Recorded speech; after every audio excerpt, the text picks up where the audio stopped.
Hello everyone. Let's get straight into it. Season 1 Diablo 4 patch notes. This set of patch notes was absolutely insane for so many reasons, good and bad. In my opinion, worse. More bad than good. But I'll get straight to the most important parts, in my opinion. The first most important issue is the topic of affix changes. They're nerfing and buffing. They're nerfing offensive affixes by about 25% and nerfing defensive affixes by around 25% as well.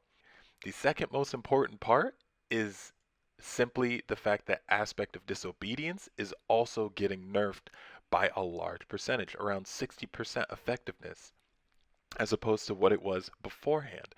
In total, this is going to make all of us around 35 to 40% less tanky in the end game. What does that mean, however, for other affixes? Here, it doesn't mention nerfing max health rolls.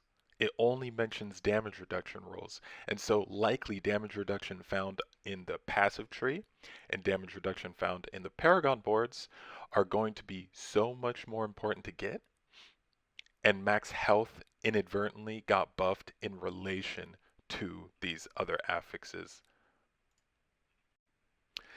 Second up on the list is the most overpowered builds. That's right, Hammer of the Ancients, Shred, etc.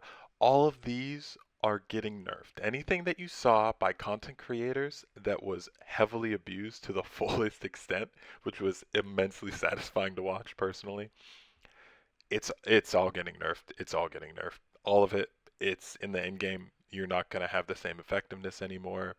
None of that is really viable as far as breaking the game goes. So it's more in line with every other build in the game. I'm sure there will be more ways to break the game in the future, and we'll just have to wait for that. But for now, there we go. All right, from this point on, we will just quick fire, rapid fire our way through all the most important topics, going from top to bottom. Unique items. The problem with unique items in this game is that their affixes aren't as good or as relevant to the ones that you can get on best in slot rare gear. And so the problem with uniques isn't that their effects aren't extremely effective, it's that their affixes don't make up for the difference in power that a best in slot rare gear with a good legendary aspect would give. However, there is one unique that's coming out, lidless, everyone's favorite Necromancer Shield from Diablo 2, that may just boost Bone Storm to the next level that it needs to hit. Everything else, pretty meh. The new legendary aspects, a lot of them seem interesting, but none of them are nearly as good as Druid's Poison Creeper, also casts Landslide in a circle around you, and increase damage to poison enemies for Earth skills. So any Earth skill build, you put this on your build immediately, and it's another multiplicative damage source as long as you poison enemies. Everything else, Bloodlance, I mean, this is an A tier aspect. This offensive aspect, I would say, is S tier for a lot of reasons. I would say this is A tier for Bloodlance because what Bloodlance is really missing in the current state of the game in preseason is quality of life and clear speed. And this one offensive aspect adds both quality of life and clear speed to it. So I'd actually say Bloodlance is getting a huge buff as soon as you unlock this in the Battle Pass. You'll be zooming away. Here comes the first basic skill aspect. Puncture is poison imbued every third cast with 100 to 150% of normal potency. I can't stress enough how bad of a choice this was, but how amazing of a buff this was. Puncture is already essentially the only basic skill that rogues use, and to give it an opportunity alongside the other rogue buffs that we'll be going over further, where they're buffing essentially all imbuements across the board, makes this an S tier offensive aspect as well. Now that I'm thinking about it, it's much better than it seems right off the bat for a lot of reasons. Oh, actually, okay. Here's another S tier one, but this is just for I think it's A tier for the first part of the effect, and then I think it becomes S tier for hardcore players while destroying incoming small missiles. Especially if you're pushing those high nightmare dungeons where range units are one-shotting you. This allows proper kiting so you'll never get one-shot by porcupines again. So this is a huge nerf to porcupines. That's it. They fixed a ton of issues. Look at that. All of it's just everything is getting fixed. They're doing an amazing job. I'm I'm really happy to see that they're taking bug squashing very seriously. All right, let's see. The account wide Altar of Lilith and map discovery. This is kind of a weird nerf. Whispers will no longer reward sigil dust. That's kind of odd. Overall loot quality. Silent chests might be OP now. We need to test this out. Solo play is getting nerfed. The leave dungeon ability has been increased from 3 to 5 seconds, which kind of makes sense sometimes, but also doesn't. I don't know. I don't really like that. I don't really like that at all. I don't know why they did that.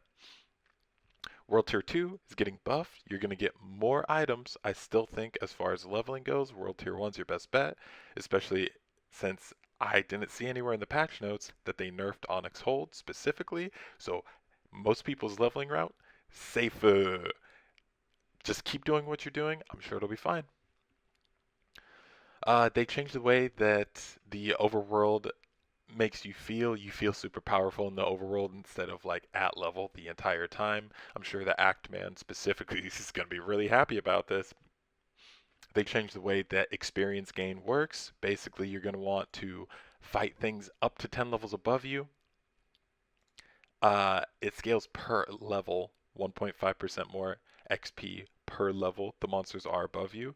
So, in fact, the whole idea of like level minus 51 is the nightmare dungeon level you want. That's going to change. You're going to want to boost that up. I believe it's going to be your level minus 44 is going to be the level that you want to be doing as far as nightmare dungeons are concerned in order to min max your XP gain. But as you can see here, it's not a big difference if you miss 1 or 2 levels. In the long run, it'll probably save you a couple of hours if you min max it completely on your journey to 100, but it'll probably save you like less than an hour if you're only planning on going to like level 80 or 85, so it's not a big deal. Let's see here. Yeah, same thing. Yeah, just talking about the same thing. Helltide monsters are now 3 levels higher than you instead of 2. This would have been extremely powerful if they didn't change the way the XP works from higher level monsters. The Gift of Mysteries chest has been extremely nerfed. It's essentially 50% harder to obtain, and they nerfed a couple of the more buggy ways to obtain cinders. So, in total, Helltide is more challenging and funnily kind of less rewarding. I think they make it easier to obtain cinders overall, but harder to target farm them in a way that feels efficient and rewarding. Okay, a little bit about myself. I don't really play Barbarian or Sorcerer enough to give any detailed feedback about what differences the balance changes make, but essentially, it's all buffs for Druid, for Necromancer, and for Rogue.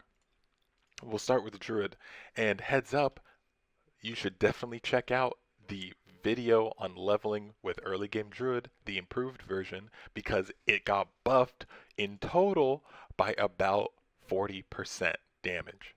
It's absolutely it's absolutely insane how much better the build showcased in that video is now because of these buffs. And I can get into it into detail at a later time, but for now this is a need to know video, so it's going to be very, very quick.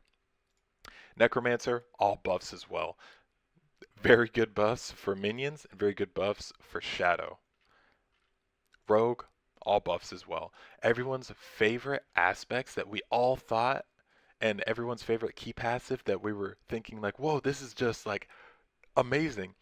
Everything is getting buffed. The preparation is getting buffed, so you might not have to use inner energy anymore.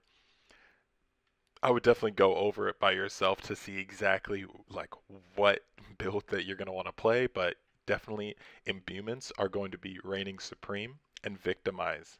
The key passive victimize is going to be reigning supreme as well for Rogue this season. Keep in mind though, Rogue got a huge nerf, and I believe it's closer down here. Yes, right here. We're seeing critical damage and vuln damage often viewed as a hard requirement for build success in Diablo 4. They are, essentially. Here's what's messed up, though, is that vulnerable damage is generally reduced by 40%. Crit strike damage is reduced by 17% overall. And furthermore, this really kills rogues in a hard way. The crit strike damage inherent on swords is getting reduced by 50%. The vulnerable damage on crossbows is getting reduced by around 65%. Those two alone, those two multiplicative damage buckets alone is going to nerf late game rogue by likely around 25 to 30% total damage, maybe more. I'm not sure, I'd have to do some calculations, but rogue sincerely, its current meta builds got extremely nerfed based off of these two things right here. Nothing else even. So it's kind of a problem, but that's what Blizzard decided on doing. Tell me what your favorite parts are of the patch notes. Tell me what your least favorite parts are. Tell me any hot takes you might have, because I'm really interested in what you guys have to say about these patch notes as well. Anyways, that's the video. Cheers.